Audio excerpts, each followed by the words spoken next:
Ok, santos, chegamos à mensagem 9 e, aleluia, podemos ter comunhão sobre experimentar, desfrutar e expressar Cristo, que é o pensamento central da economia eterna de Deus. Em cada mensagem temos tocado o pensamento central sob diversos ângulos. Agora vamos ver Cristo como ressurreição e como o grão de trigo em nossa experiência, desfrute e expressão dele. Vocês verão que a mensagem 10 é uma continuação maravilhosa desse ponto do grão de trigo. Quero compartilhar alguns pontos com vocês antes de entrarmos no esboço. Sabem, se vocês virem a coletânea das obras do Watchman Nee, o irmão Watchman Nee citou esse versículo, Atos 2, 24. Pedro, pregando o Evangelho, falou sobre Jesus e disse, a quem Deus ressuscitou, a quem Deus ressuscitou. Rompendo os grilhões da morte.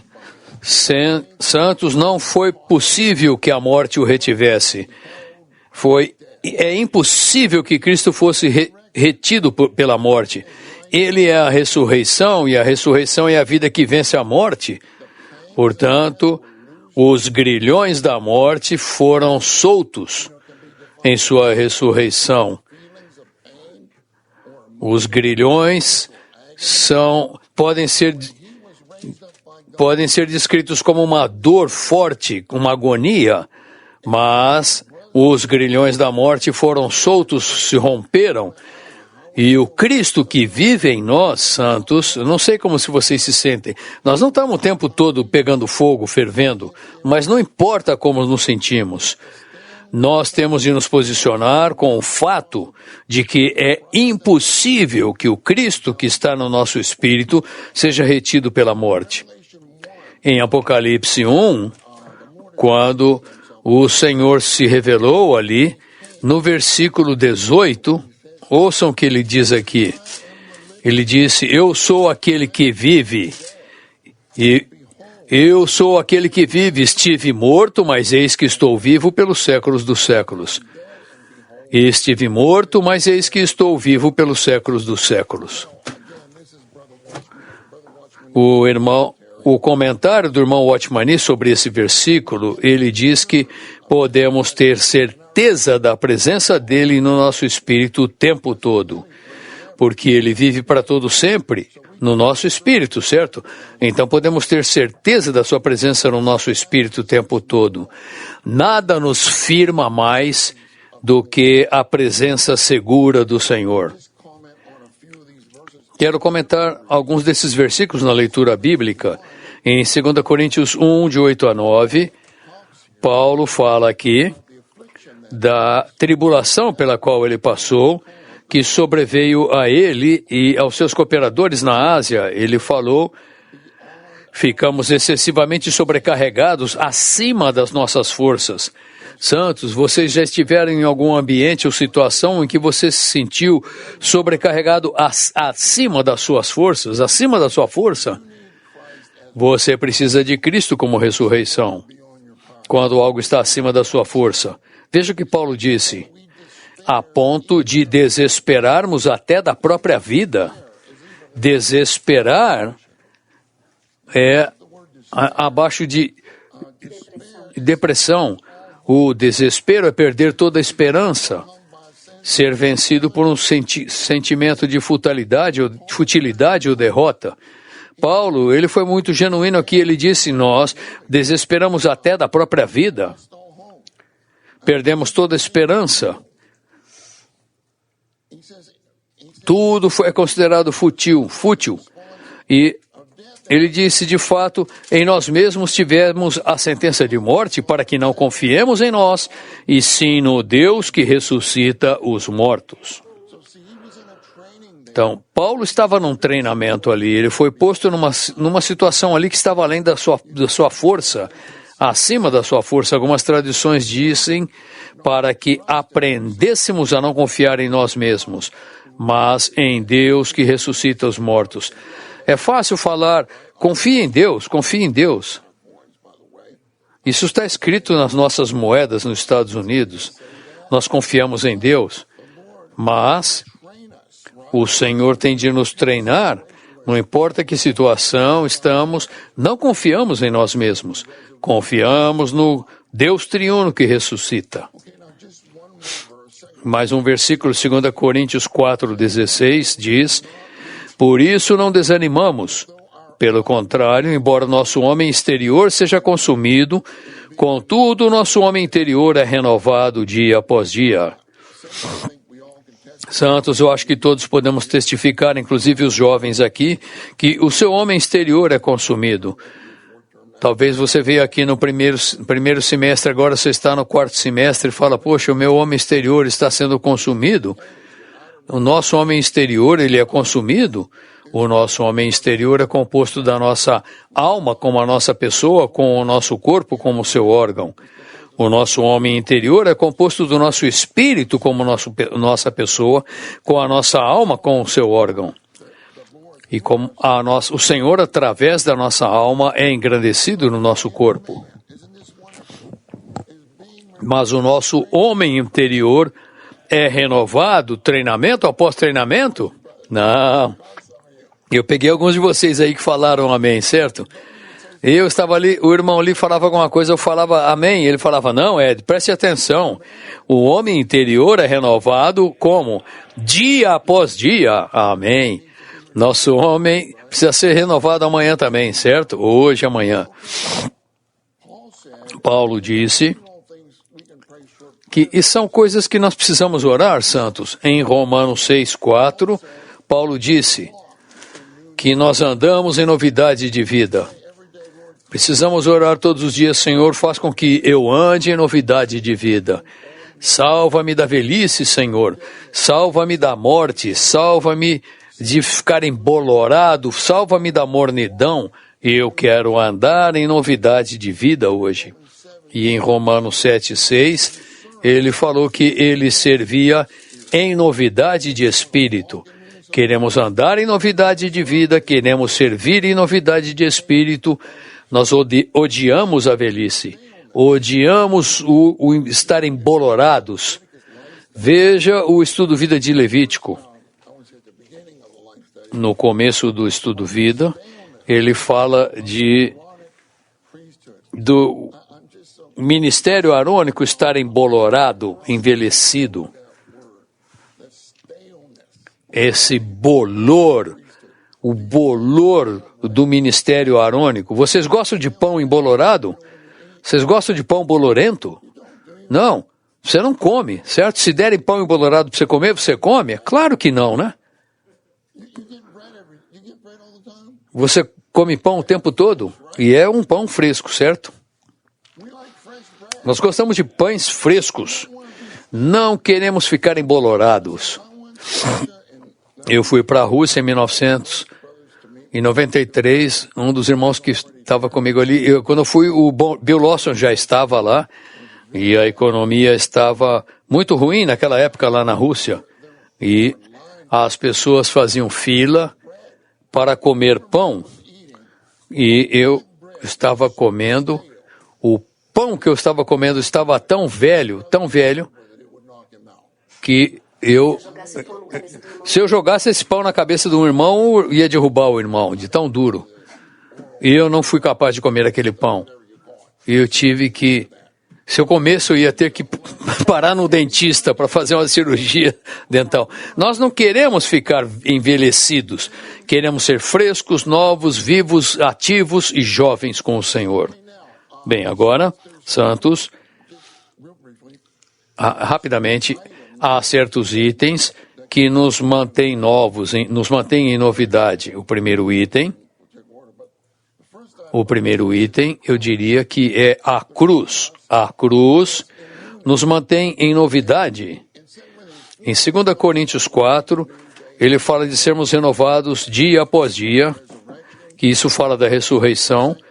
Paulo fala em 2 Coríntios 4 que embora a morte opere em nós, a vida opera em vós. essa morte da cruz. A cruz está operando em nós, irmãos, e a vida está sendo liberada através de nós para vocês, santos. Isso é a cruz. Também somos renovados pelo Espírito Santo. Tito 3,5 fala de lavar da regeneração e a renovação do Espírito Santo. Santos, podemos fazer uma oração simples a respeito disso. Falar, Senhor, nós fomos regenerados, mas Ele não para por aí. Nós ainda estamos num processo de ser lavados. O lavar da regeneração e renovação do Espírito Santo. Podemos falar, Senhor, renova-me hoje, Senhor, contigo mesmo como o Espírito Santo.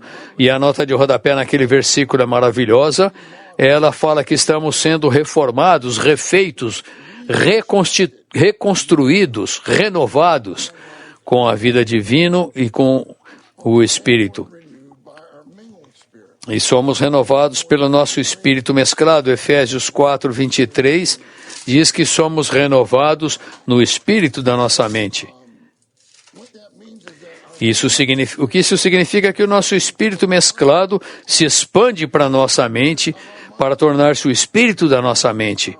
Isso significa que a nossa mente é dominada pelo nosso Espírito mesclado, nossa mente é governada pelo nosso Espírito mesclado, nossa mente é controlada e guiada pelo Espírito mesclado, porque o Espírito mesclado se expandiu para nossa mente, nós pensamos a mesma coisa.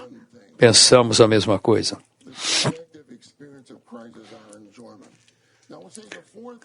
O quarto item que nos renova é a palavra. Efésios 5:26 fala que para santificá-la, purificando-a pelo lavar da água na palavra. Quando nós lemos e oramos a palavra, nós experimentamos o lavar da água na palavra. Essa água fresca nos renova e nos mantém novos. Eu quero falar algo sobre nos manter novos. Em Mateus 26:29, depois que o Senhor, à mesa com o Senhor, eles beberam do cálice, e o Senhor disse, jamais beberei novamente desse cálice convosco, até que beba novo convosco no reino de meu Pai. Então, o Senhor nunca toma uma mesa velha. A velha, para ele, é sempre nova. O reino milenar é a mesa do Senhor, que dura 1000 anos. Ele disse, não beberei de novo esse cálice convosco, até que o beba novo convosco no reino. Portanto, santos, sempre precisamos ir à mesa do Senhor em novidade. Eu diria que o que nos torna velhos quando vamos para a mesa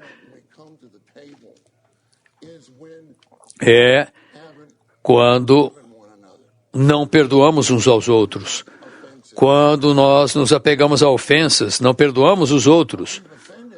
Ou nós ofendemos alguém e não procuramos ser perdoados por isso. Ou nós não perdoamos as pessoas, ou não procuramos ser perdoados pelas pessoas. E isso faz com que nos tornemos velhos.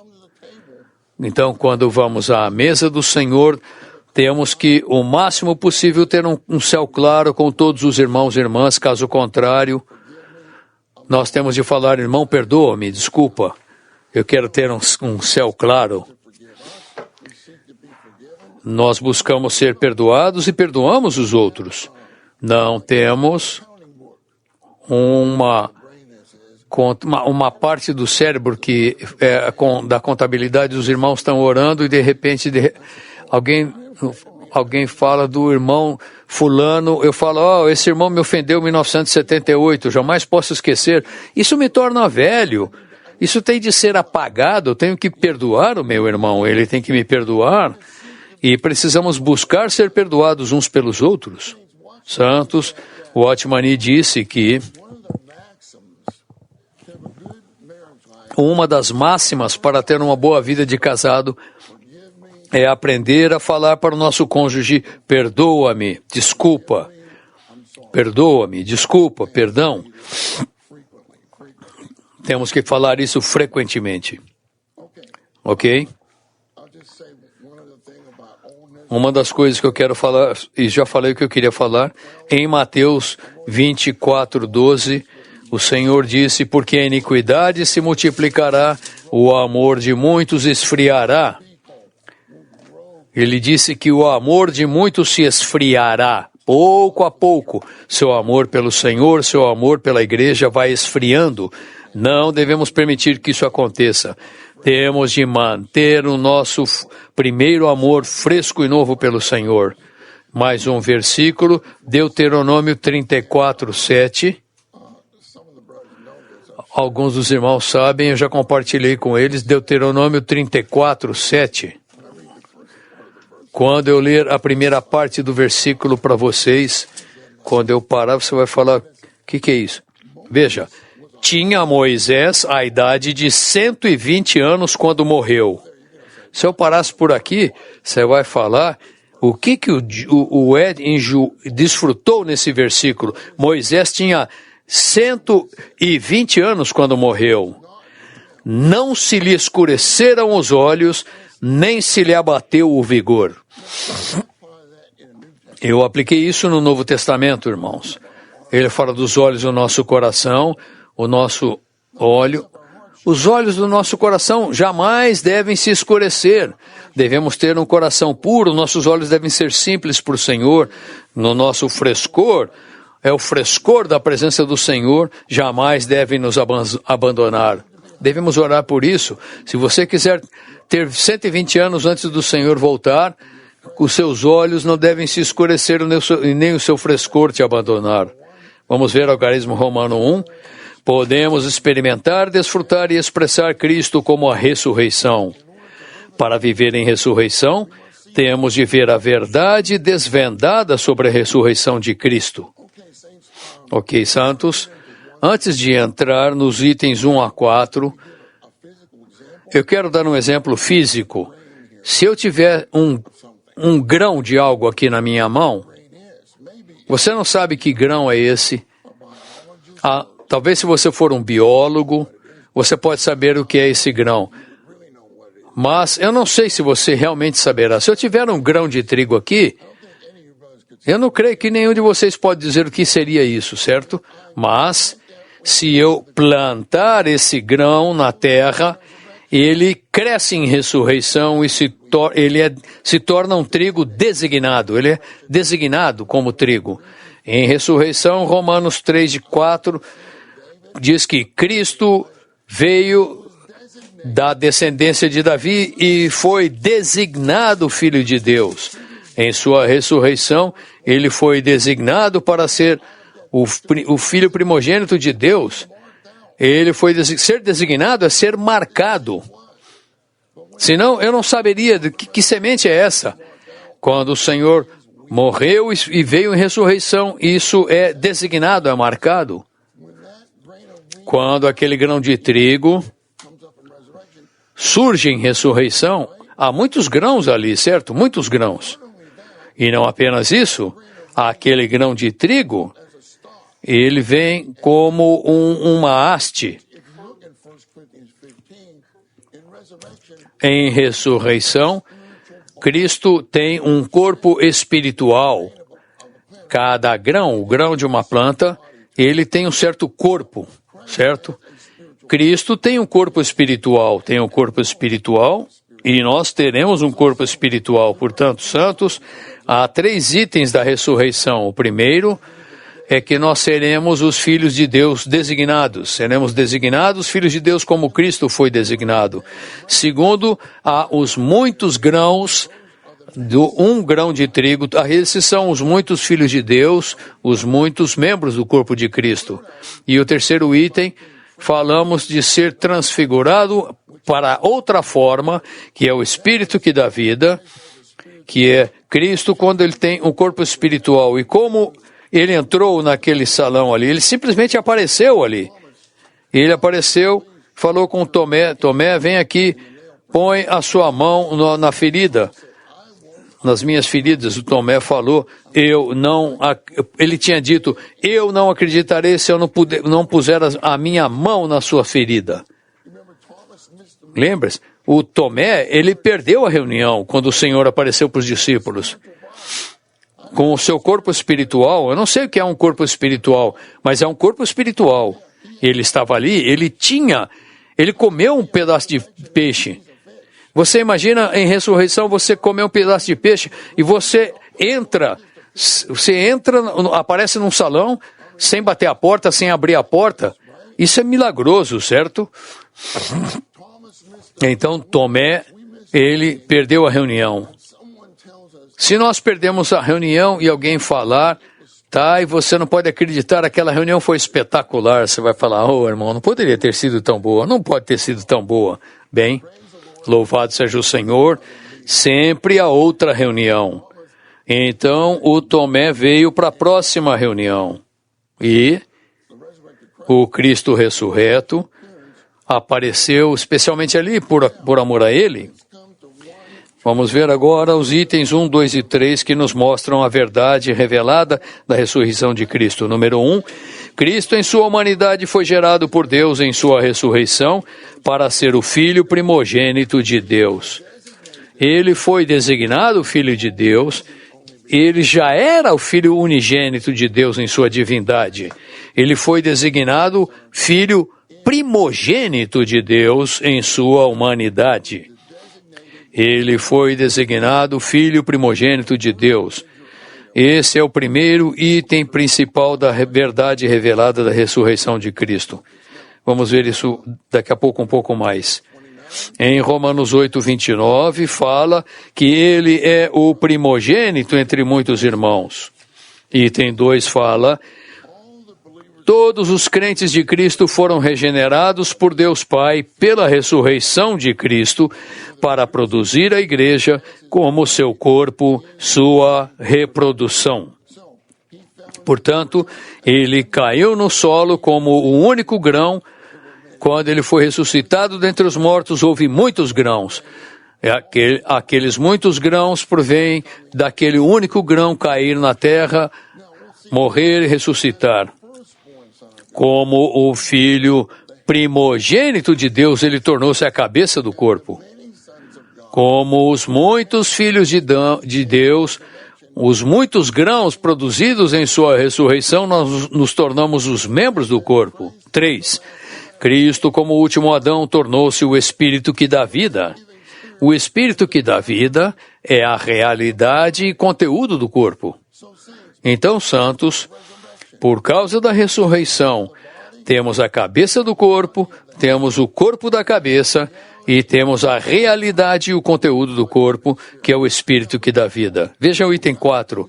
Sem esses itens principais da ressurreição do Senhor, o Filho primogênito como a cabeça do corpo. Por que eu digo isso? Porque Colossenses 1,18 diz que ele é a cabeça do corpo, da igreja. Ele é o princípio, o primogênito dentre os mortos. Então, como o primogênito dentre os mortos, ele é a cabeça do corpo. Sem esses itens principais da ressurreição do Senhor, o Filho primogênito como a cabeça do corpo, os muitos filhos como os membros do corpo, em 1 de Pedro 1,3, e o Espírito, 1 Coríntios 15, 45, como a essência e realidade do corpo, não haveria igreja, corpo de Cristo, nem a economia de Deus. Muitas vezes não vemos quão crucial é a ressurreição. Charles Wesley escreveu, quando ele escrevia hinos, as músicas dos seus hinos eram maravilhosas. Esse hino, eu vou tentar cantar aqui, mas vocês vão se lembrar. Ele fala, Cristo ressuscitou de fato, aleluia. Ele satisfez as necessidades das pessoas, aleluia. O que é isso? Ele não falou do conteúdo da ressurreição. Ele louva o Senhor pela sua ressurreição, que é bom, mas, por meio da ressurreição do Senhor, ele tornou-se a cabeça do corpo. Pela ressurreição do Senhor, ele tornou-se o corpo da cabeça. Nos tornamos o corpo da cabeça, nos tornamos os muitos membros do corpo, os constituintes do corpo, e em ressurreição ele tornou-se o Espírito que dá vida, como a realidade e conteúdo do corpo. Sem esses itens principais da ressurreição do Senhor, não haveria igreja, não haveria o corpo de Cristo, nem a economia de Deus. B. O Espírito é a realidade do Deus triuno, a realidade da ressurreição e a realidade do corpo de Cristo. A realidade do Deus triuno processado é o Espírito da realidade consumado. A realidade da ressurreição de Cristo é o Espírito, é Cristo como o Espírito que dá vida. 3. O Espírito da realidade torna tudo que é do Deus triuno processado uma realidade no corpo de Cristo. Não é maravilhoso isso? O Espírito da realidade torna tudo que é do Deus triuno processado uma realidade no corpo de Cristo. Se vocês virem João capítulo 16, de 13 a 15, eu não vou ler tudo, mas o Senhor fala do Espírito, ele falou: ele me glorificará porque receberá do que é meu e o anunciará a vós. Tudo quanto o Pai tem é meu, por isso eu vos disse que ele recebe do que é meu e o anunciará a vós. Se vocês virem a nota diz que tudo que o Pai é e tem está corporificado no Filho. Tudo que o Filho é e tem é declarado como realidade aos crentes por meio do Espírito. Então, o Espírito da realidade torna tudo que é do Deus triuno processado uma realidade no corpo de Cristo. 4. Sem o Espírito não há corpo de Cristo, não há igreja. Sabe, Santos, eu esqueci de fazer isso, é soberania do Senhor. Talvez vocês ficariam distraídos. Eu ia trazer um candelabro aqui para vocês virem. Em casa eu tenho 2 tipos de candelabro. Eu tenho um feito pelos irmãos e irmãs da Coreia do Sul. Aquele candelabro é uma reprodução exata do desenho do candelabro no estudo Vida de Êxodo. É como uma amendoeira, uma árvore dourada. O outro candelabro que eu tenho é maior e ele tem mais a forma do candelabro e você pode ver o arco de Tito ali em Roma, onde eles estão carregando aquele candelabro de volta para a Babilônia, toda a mobília com eles. Se vocês virem aquele candelabro, ele tem um centro, e aí tem 3 lâmpadas, tem 3 e há 3 de cada lado, 3 hastes de cada lado. E não apenas isso, em Zacarias 4 nos diz que esses 2 filhos do óleo, eles esvaziam o ouro de si mesmos no candelabro de ouro, ou seja, eles derramam azeite dourado no candelabro. O que significa isso, Santos? Sem o Espírito não há corpo de Cristo, não há igreja.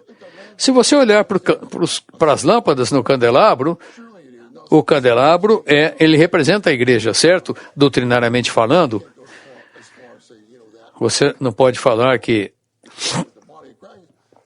eles são o corpo de Cristo, mas sob um outro ponto de vista, há esse símbolo do Deus triuno como a realidade na igreja. E veja, aqui estão as 7 lâmpadas. Essas 7 lâmpadas são o Espírito 7 vezes intensificado de Deus, incluindo a do meio. Não se esqueçam que no meio, a mais alta, ali há uma lâmpada também, certo? Se eu tirasse todas aquelas lâmpadas, o que aconteceria? Não haveria igreja. Onde está a igreja? A igreja é Deus.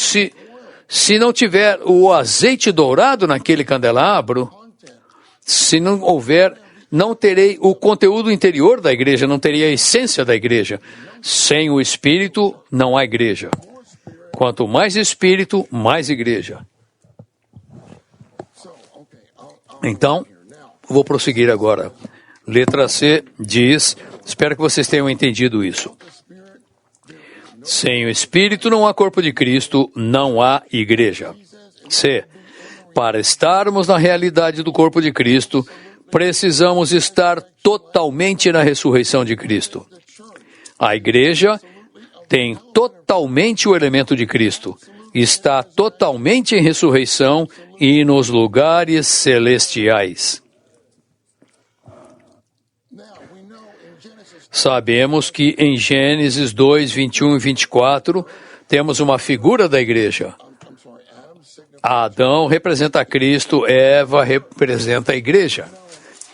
E sabemos que Deus pôs Adão para dormir, que é um tipo de morte.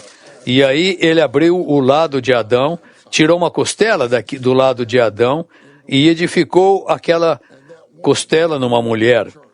Aquela mulher é a igreja, é Eva. Eva significa viva.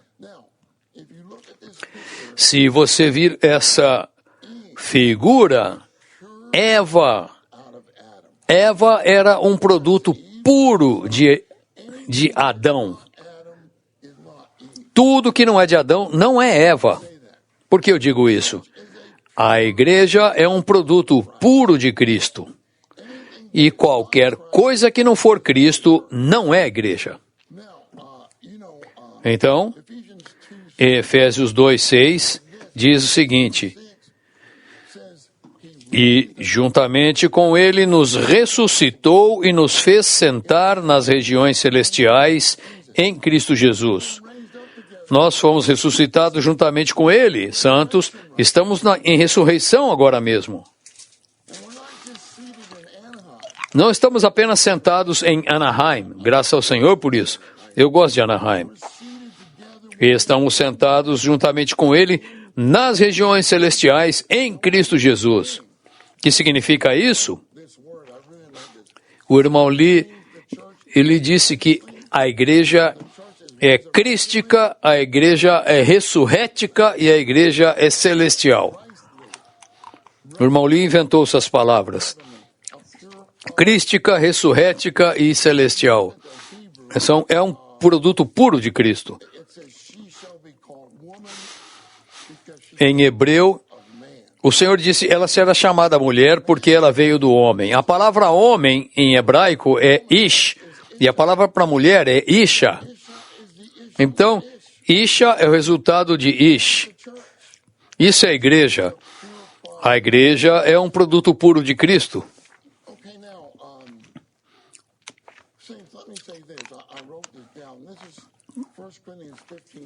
1 Coríntios 15, 12.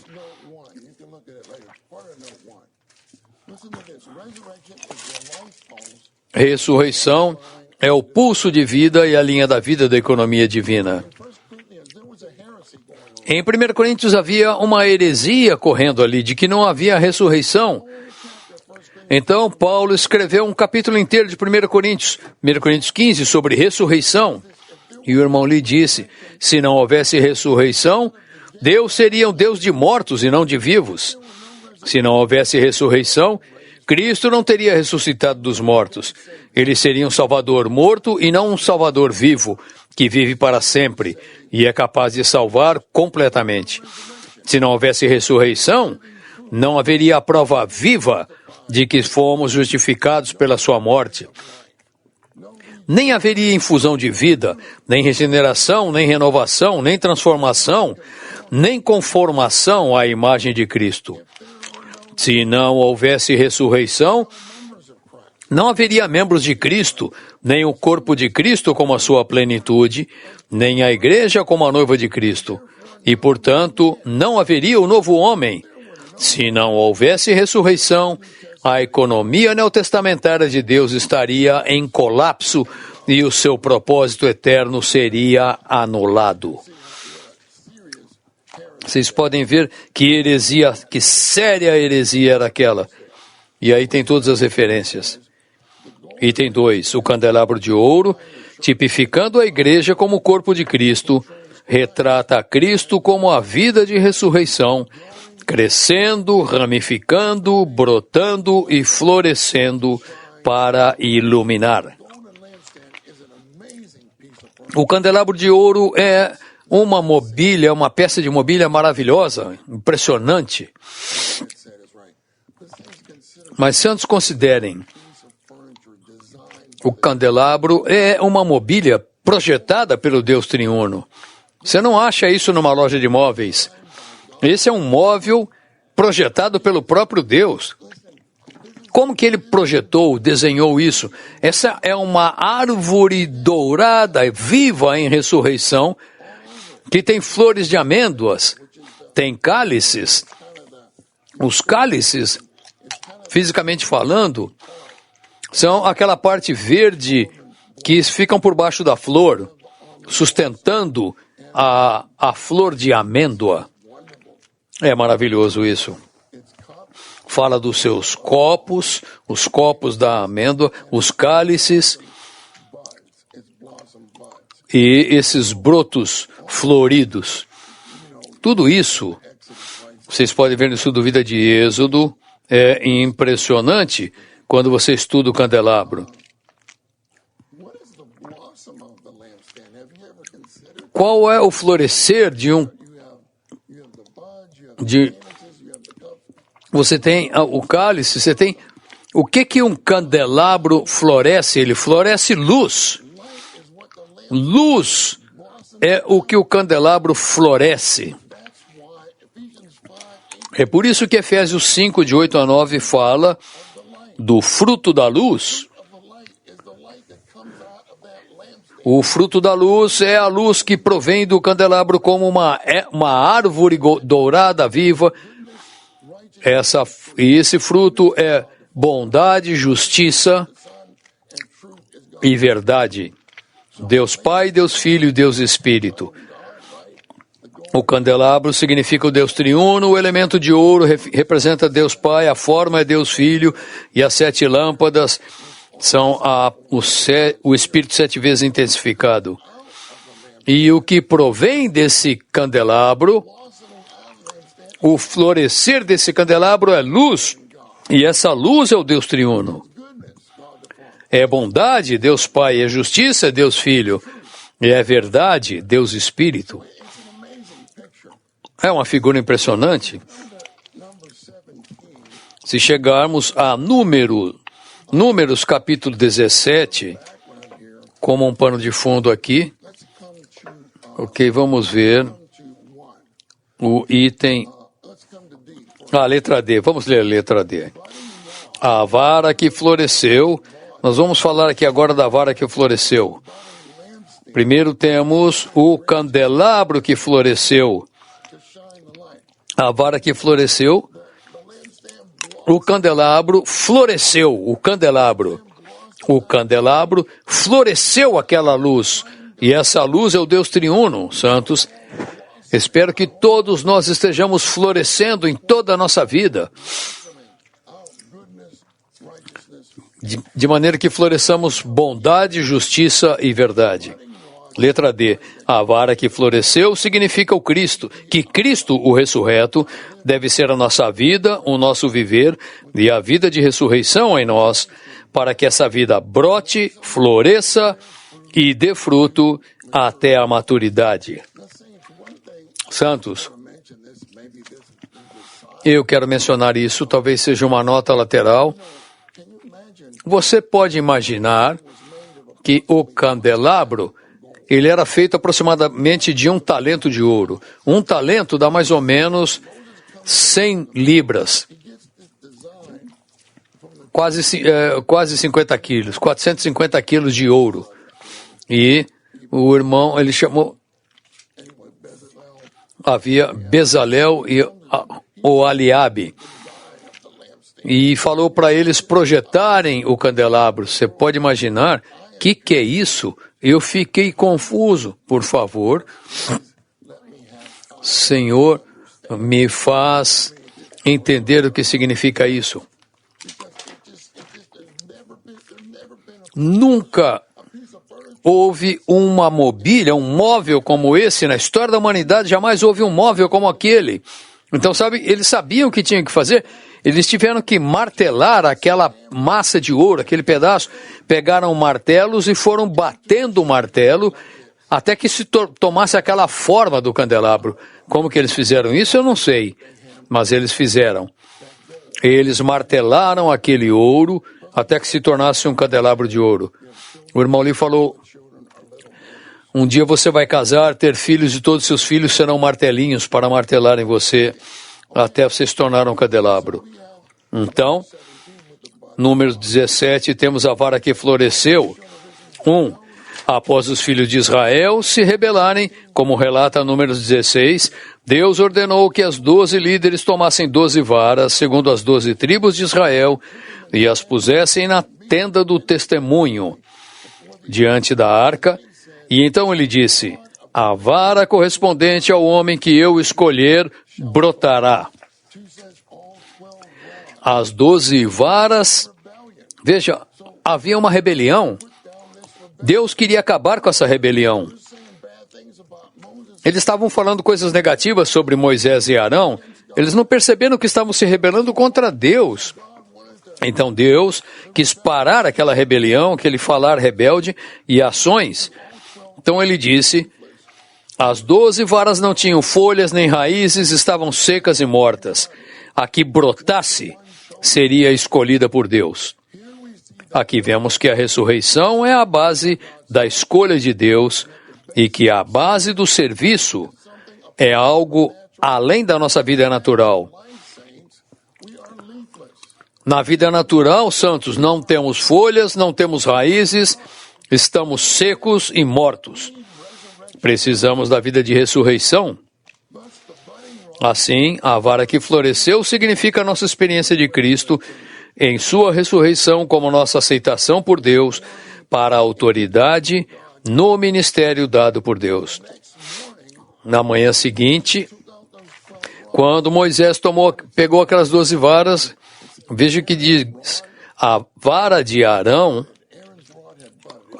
havia florescido, ela não tinha folha, estava morta, era apenas uma vara, mas ela floresceu, deu amêndoas, deu flores e produziu amêndoas maduras. Dá para imaginar? Isso significa que a vara não é para bater nas pessoas, é para alimentá-las.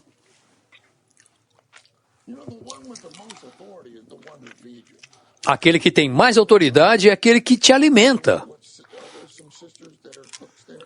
Há algumas irmãs que cozinham para vocês, não é? Os irmãos no treinamento em tempo integral, elas têm mais autoridade sobre vocês. É melhor vocês se comportarem bem com elas, porque elas alimentam vocês. Quem tem mais autoridade na minha casa é a minha esposa. Ela tem de me alimentar, porque ela tem a comida, é melhor eu me comportar. Porque a gente vem treinamento após treinamento para ouvir o ministério do irmão Lee, porque ele tem a vara que floresceu. Ele tinha comida espiritual para nós. O princípio de todo o serviço está na vara que floresceu. Deus devolveu as 11 varas aos líderes, mas guardou a vara de Arão na arca como um memorial eterno. Isso significa que a ressurreição é um princípio eterno em nosso serviço a Deus. 4. O brotar da vara é uma experiência de humildade. Santos, se você estiver morto, seco, sem raízes, se você não tiver folha alguma, e você florescer, você brotar, florescer e produzir amêndoas maduras, isso deve ser uma experiência que deixa você humilde. Sem a ressurreição você não é nada, você não tem nada, não pode fazer coisa alguma. Então, a vara significa a posição humana e quando o brotar significa vida em ressurreição, assim somente um tolo diria que é melhor do que os outros. Sabe, treinando-os, eu sei que eu já li para vocês isso, mas isso é muito bom. Eu não posso falar isso melhor do que o irmão Watchmani. Em Marcos 11:9, ele fala do Senhor voltar para Jerusalém, e todos clamavam, Hosana, bendito que vem em nome do Senhor. Ouçam. Esse aqui é um parágrafo curto. Quando o Senhor Jesus entrou em Jerusalém montado num jumentinho, as pessoas gritavam, Hosana, bendito que vem em nome do Senhor. Quando o jumentinho, as pessoas estavam gritando, Hosana, e colocando ramos diante do Senhor, o jumentinho poderia ter voltado e falado para o Senhor, eles estão gritando isso para você ou para mim? Não é uma tolice isso? Não seria uma tolice? O jumentinho poderia ter se voltado até para sua mãe, dizendo, afinal eu sou melhor do que você. Se o jumentinho fizesse isso, ele não conheceria aquele que estava montado sobre ele. Muitos que servem cometem essa tolice. Os jumentinhos não são diferentes dos outros jumentinhos. A diferença é o Senhor que está montado no jumentinho. O Senhor estava montado no jumento. Os outros, quando clamavam Hosana, não é para você que eles falam. Os ramos e as vestes que eles colocavam no chão não são para você. Somente um tolo diria que é melhor que os outros. Eu realmente gosto disso. Eles estão falando Hosana para mim ou para você? Isso é uma tolice, não é? Oh, irmãos, precisamos tomar cuidado com o orgulho. O irmão Lee, no final do seu ministério, escreveu 16 pontos sobre a respeito de tomar cuidado com o orgulho. 5. A ressurreição significa que tudo é de Deus e não de nós mesmos. Significa que somente Deus é capaz e que nós não somos capazes. Todos que conhecem a ressurreição perderam a esperança em si mesmos, eles sabem que não conseguem. Enquanto a força natural permanece, o poder da ressurreição não tem base para se manifestar. Enquanto Sara podia conceber um filho, Isaac não viria. Vocês se lembram, em Gênesis 18, Abraão tinha 100 anos de idade. Não sei exatamente que idade tinha Sara, talvez 95. Dá para ver? Para imaginar? O Senhor chegar para aqueles e falou, Abraão, Sara vai ter um filho. Você tem 100 anos, ela tem 95, vocês vão ter um filho. Se eu fosse Abraão, eu teria rido em voz alta, mas Abraão não riu. Abraão realmente ele respeitava a Deus. Mas diz que Sara arrazoava e diz que Sara riu consigo mesmo. Ela não riu em voz alta. Ela estava escutando aquilo e falou, eu não acredito nisso. Ela riu no seu íntimo, dizendo consigo mesma, depois de velha, e velho também o meu Senhor teria ainda prazer. E o Senhor falou para Abraão, por que se riu Sara? Dizendo, será verdade que darei ainda a luz sendo velha? Acaso para o Senhor a coisa demasiadamente difícil? Daqui a um ano, Sara falou, não me ri. Porque ela estava receosa, mas o Senhor negou e disse, não é assim, é certo que riste. Não é assim, é certo que riste, você riu no seu coração. O que aconteceu foi o seguinte, Sara teve um filho e deu nome àquele filho Isaac. E Isaac significa riso. Então, depois de Sara ter tido esse filho, ela disse em Gênesis 21, Deus me fez rir. Você viu, houve o primeiro riso. Com o homem, o primeiro riso é que é impossível para um homem. O segundo riso é que para Deus tudo é possível. Deus me deu motivo de riso. Todo aquele que ouvir isso vai rir-se juntamente comigo. E disse, quem teria dito a Abraão que Sara amamentaria um filho, pois na sua velhice lhe dei um filho. Isso vem da coletânea das obras de Watchman Nee. E eu já compartilhei muito dessas passagens aqui. Por fim, ela deu o nome do seu filho Isaac, que significa riso. A primeira vez, ela riu por causa da impossibilidade. A segunda vez que ela riu foi porque ela descobriu para sua surpresa, que aquilo foi possível. Então, o Senhor disse para vocês todos, vão para o treinamento. Você fala, tá bom que eu vou para o treinamento. Isso é impossível. Mas então você veio para o treinamento e você riu de novo. E você riu porque você está feliz por estar no treinamento.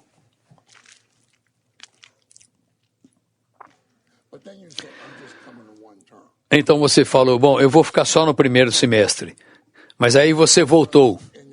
E um dos irmãos na sua localidade falou, irmão, por que você não volta para mais um semestre? E um irmão falou para mim isso, irmão, esse é o único semestre que eu venho. Aí ele voltou, eu falei, o que você está fazendo aqui? O que ele estava fazendo ali é que ele riu 2 vezes. Ele riu a primeira vez, é impossível isso. Eu consegui fazer um semestre, voltei, mas aí ele voltou a segunda vez e teve um segundo riso. E aí ele me falou, Ed, só dois semestres, acabou. Aí ele voltou para o terceiro semestre. Aí eu falei, o que está acontecendo? Eu voltei. Então, ele falou, Ed, com certeza eu não voltarei para o quarto semestre. E o que aconteceu? Ele voltou. E ele acabou se tornando tempo integral. Então, o segundo riso, o que é impossível para o homem é possível para Deus. Se o homem nunca experimentou o primeiro riso, ele jamais experimentará o segundo. Se o homem nunca compreendeu a sua própria incapacidade, ele jamais poderá experimentar a capacidade de Deus. Bem, na questão do serviço, se alguém realmente rir de si mesmo, falando eu não consigo isso. Você já falou no treinamento alguma vez? Isso eu não aguento, eu não consigo. Certamente. Sabe? Quando eu estava dirigindo para cá, eu falei, não, eu não vou conseguir. Eu não consigo. Quanto mais eu falo para a Ruth, ela fala, eu não consigo, Ruth. Aí ela falou, lembre-se, Ed, cada vez que você subir na plataforma, você vai rir pela segunda vez. Eu não consigo, Santos. E então nós nos encontramos rindo novamente, falando, eu não consegui. Eu não fiz nada por mim mesmo, foi o Senhor que fez isso para mim. Se houve alguma manifestação de autoridade, devemos dizer ao Senhor, Senhor, Tu és aquele que fez, não é nada meu. A ressurreição significa que você não consegue e Deus é quem faz tudo. Santos, eu quero dizer o seguinte, a ressurreição está na esfera da impossibilidade. Com Deus tudo é possível. 7. O que podemos fazer pertence à esfera natural e o que nos é impossível fazer pertence à esfera da ressurreição. A ressurreição fala das coisas que estão além de nós, que não podemos fazer por nós mesmos. Esses 3 versículos aqui, isso é impossível para os homens, mas para Deus tudo é possível. Em Marcos 19, 26, Marcos 10, 27 e Lucas 18, 27. 8. O homem deve chegar ao seu fim antes de ser convencido de sua total inutilidade. Se o homem nunca percebeu sua própria... Irmãos, nenhum de nós está imune a qualquer coisa. Quando o irmão Lee, no final, compartilhou com os cooperadores, falou, cuidado com o orgulho, vírgula. Eu acho que ali vieram 16 itens. Se alguém tomou nota e eu estiver errado, me corrija, por favor. E aí, ele falou, eu anotei tudo isso que ele falou. O orgulho é um atributo da nossa natureza caída. Se você vir Nabucodonosor era um rei e se tornou um animal por causa do orgulho. E você tem o arcanjo mais honrável de todos. Ele se tornou um Satanás por causa do orgulho. Cuidado com o orgulho. São casos tristes. Santos, eu vou predizer o futuro para vocês e para mim. nós não seremos ganhos pelo orgulho. Não seremos dominados pelo orgulho. Nós dizemos não para Satanás. Para o inimigo, a minha palavra é sempre não. Para o Pai, é sim. Santos, somos totalmente inúteis. Desculpe. Me perdoem por falar sobre essas coisas. Eu gostaria de falar sobre amar as coisas. Perdoem por ter entrado nessas questões. Bem, se o homem nunca percebeu sua própria incapacidade, ele nunca experimentará a capacidade de Deus. A ressurreição significa que não podemos fazer e que é Deus que faz tudo em nós e por meio de nós e para nós. Ser cristão não é simplesmente difícil, é impossível. Somente o Deus triuno processado e consumado vivendo em nós como o Espírito todo inclusivo pode ser um cristão. Somente o Espírito pode ser um cristão e somente o Espírito pode ser um vencedor. Quando não vivemos por nossa vida natural, mas vivemos pela vida divina em nós, estamos em ressurreição e o resultado disso é o corpo de Cristo. Todos nós precisamos ser discipulados pelo Senhor para ser pessoas divinas e místicas, vivendo a vida divina ao negar nossa vida natural. E isso vem do livro Grupos Vitais, o que o irmão Lee testificou. Ele disse: eu estava na restauração, observando como o irmão Lee agia durante 18 anos. Tudo que eu observei nele tornaram-se coisas que me discipularam. Espero que todos nós anelemos ser modelo, exemplo por santos. Timóteo, Paulo disse para Timóteo ser um exemplo, um modelo. Ele falou: ninguém te despreze. Ninguém despreze a tua mocidade, mas ser um modelo, um exemplo para os crentes em amor, na conduta, na fé, em pureza. Então, irmãos, que todos vocês sejam exemplos. Orem esse versículo para o Senhor, para que Ele torne você um exemplo. Vamos ver agora 2. Qualquer coisa que seja realizada, mesmo que biblicamente, mas na vida natural, não é a realidade do corpo de Cristo. Para viver em ressurreição, temos de conhecer, experimentar e ganhar o Deus da ressurreição. Deus está trabalhando por meio da cruz para nos terminar, para nos dar um fim, a fim de não confiarmos mais em nós mesmos, mas no Deus da ressurreição. Embora o Deus vivo possa realizar muitos atos em favor do homem, sua vida e natureza não são trabalhadas no homem. Quando o Deus da ressurreição opera, sua vida e natureza são trabalhadas no homem. Deus não trabalha para tornar sua força conhecida em atos externos, mas trabalha para infundir-se e forjar-se no homem. B. Deus usa um ambiente para forjar sua vida e natureza em nós. Sabem?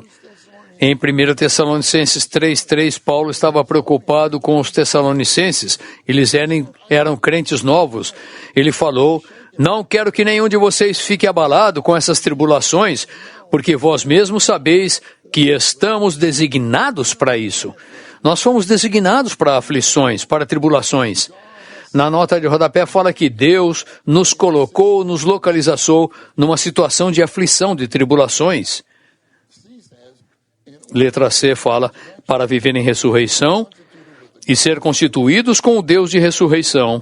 Temos de ser conformados à imagem de Cristo como o Filho primogênito de Deus em todas as coisas. Há muitos versículos maravilhosos aqui, eu tenho de prosseguir. Letra D. O propósito primordial do sofrimento nesse universo, especialmente no que se refere aos filhos de Deus, é que por meio dele, a própria natureza de Deus seja forjada na natureza do homem, para que este possa ganhar Deus ao máximo. O Deus faz com que todas as coisas cooperem para o bem daqueles que amam a Deus, daqueles que são chamados segundo o seu propósito, para sermos conformados à imagem do Filho primogênito de Deus. Todas as coisas significa todas as pessoas, todos os ambientes, todas as situações, todos os assuntos. Deus faz com que tudo coopere para o bem. Que é o bem ali? O bem ali é que sejamos transformados e conformados à imagem do Filho primogênito de Deus.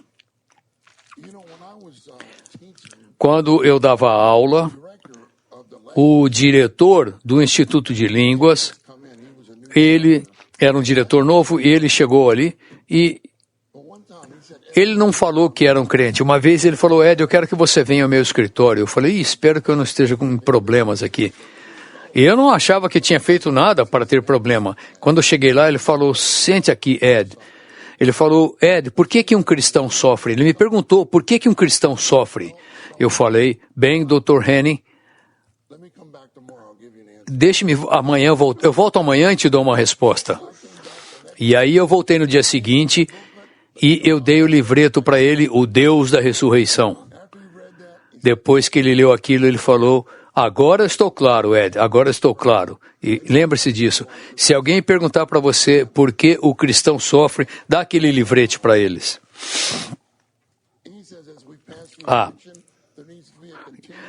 Letra E. Ao passarmos por aflições, é necessário que haja uma renovação contínua em nós, dia após dia, para que Deus realize o desejo do seu coração para nos tornar a nova Jerusalém. Para vivermos em ressurreição, temos de ser renovados diariamente, sendo nutridos com o suprimento novo da vida de ressurreição. A verdadeira vida cristã é ter o Deus da ressurreição adicionado a nós, manhã e noite. E conferência após conferência? Não! O quê? Dia após dia. Muito bem.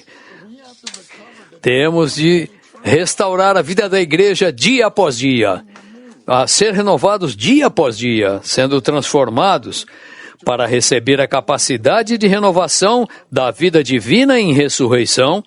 Precisamos contatar Deus, nos abrir a Ele e deixá-lo entrar para ser uma nova adição em nós, dia após dia.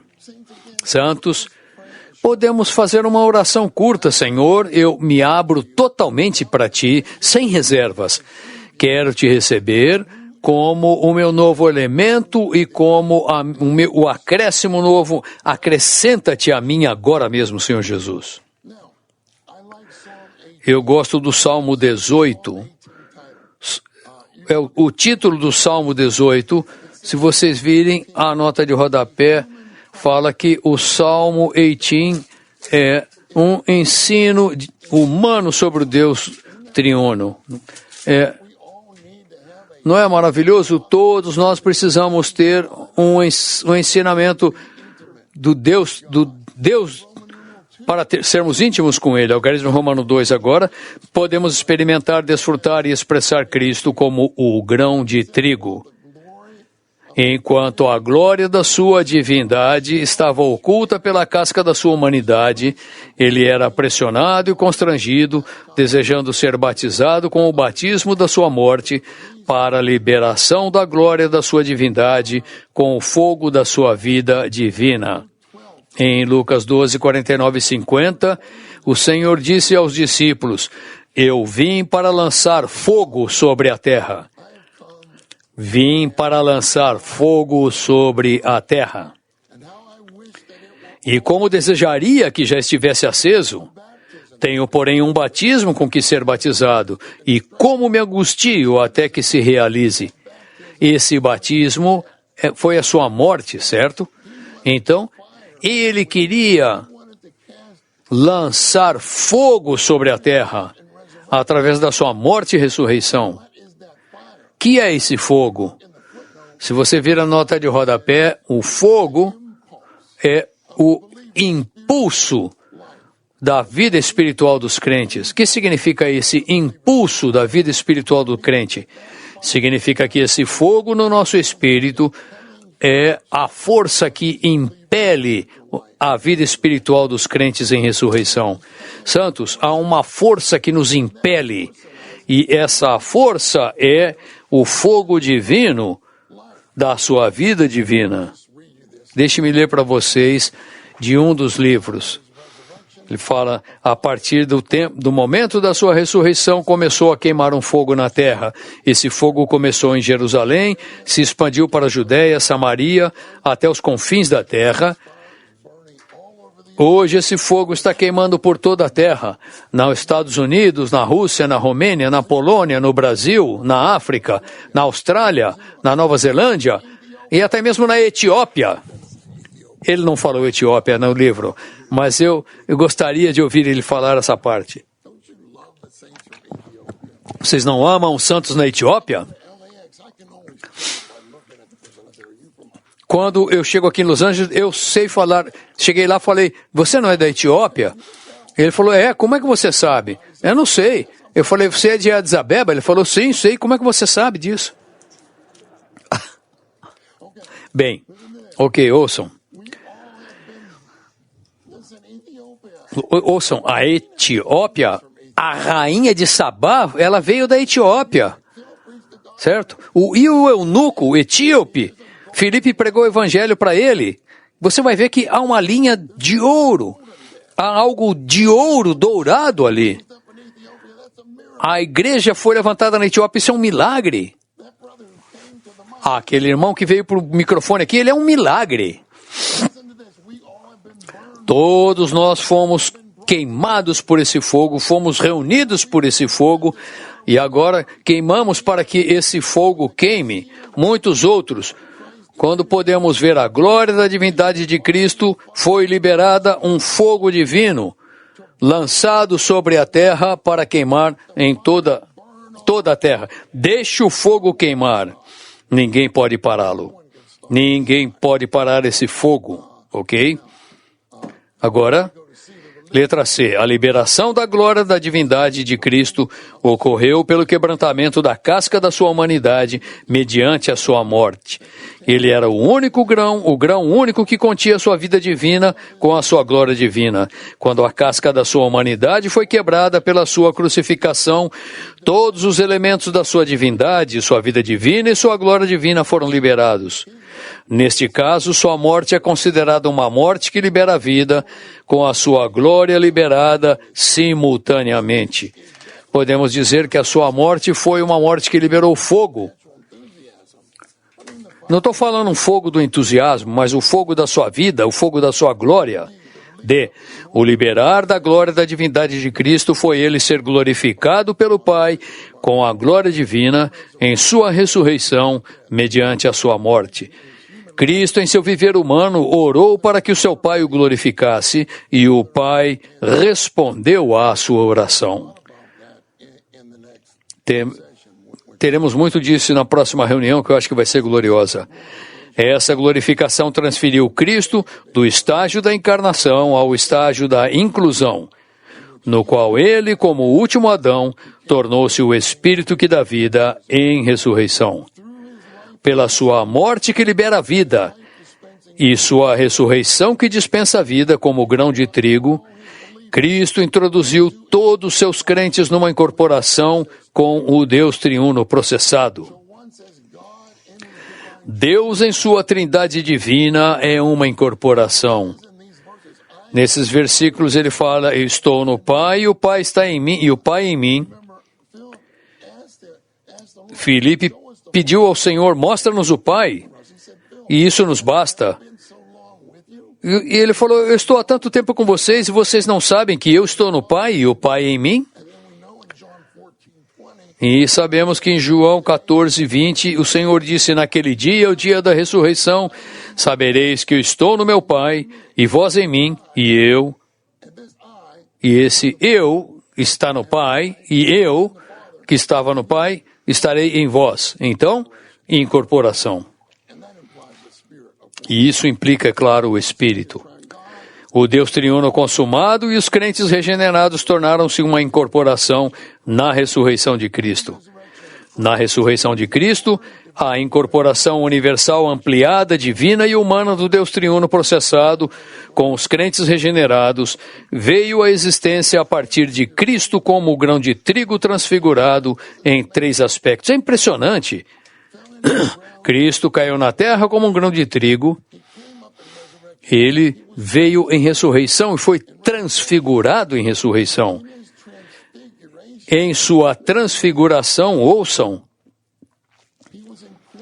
ele foi incorporado com os crentes em 3 aspectos. O primeiro aspecto é a casa do Pai para o seu descanso, satisfação e manifestação. A casa do Pai é edificada pela visitação constante do Pai e do Filho com o Espírito aos eleitos redimidos.